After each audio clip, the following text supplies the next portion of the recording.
Hi everyone, this is Sunitha. Welcome to సునీతవ్లాగ్స్.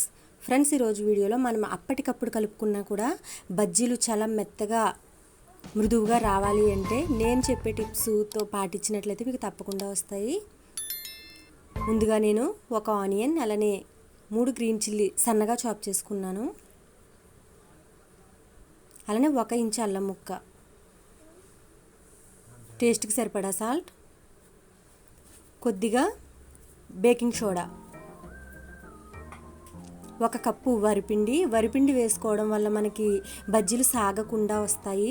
1 cup వరిపిండికి నేను 2 కప్పులు మైదా పిండి వేసుకున్నాను.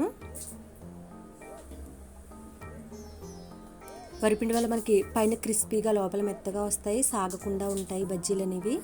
వీటిని బాగా మిక్స్ చేసుకోవాలి. ఈ పిండిని తగినంత వాటర్ వేసుకుని బాగా మిక్స్ చేసుకోవాలి. మనం ఎంత బాగా కలుపుకుంటే ఈ పిండిని బజ్జీలు అంత బాగా వస్తాయి, చాలా స్మూత్గా వస్తాయి ఎక్కువగా మిక్స్ చేసుకోవడం వల్ల.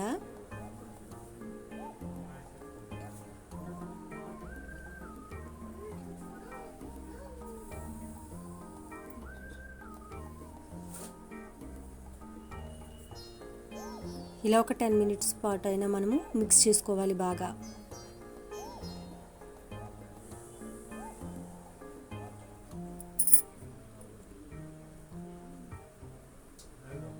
స్టవ్ వెలిగించి ఆయిల్ పెట్టుకుని ఆయిల్ హీట్ అయిన తర్వాత మనం బొటని వేలు మధ్యలో నుంచి పిండిని తీసుకుని వేసినట్లయితే రౌండ్ షేప్ అనేది బాగా వస్తుంది బజ్జీలకి.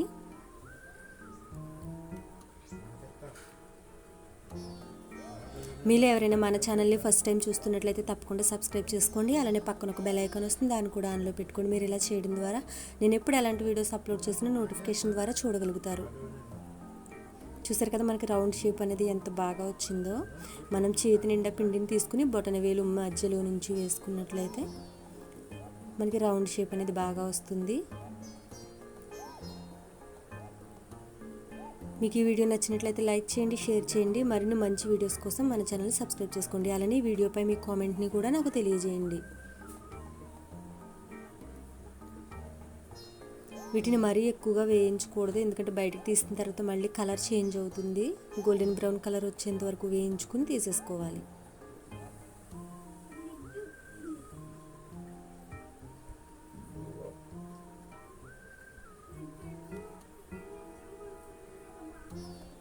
వేయించుకునేటప్పుడు ఫ్లేమ్ని హై టు మీడియంలో అడ్జస్ట్ చేసుకుంటే లోపల పైన కూడా బాగా వేగుతాయి.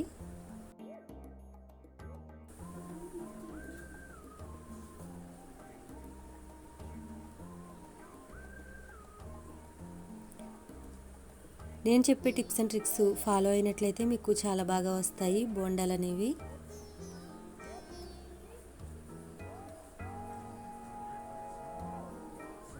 చూసారు కదా ఫ్రెండ్స్, ఎంత బాగా వచ్చాయో, లోపల కూడా బాగా ఉడికాయి.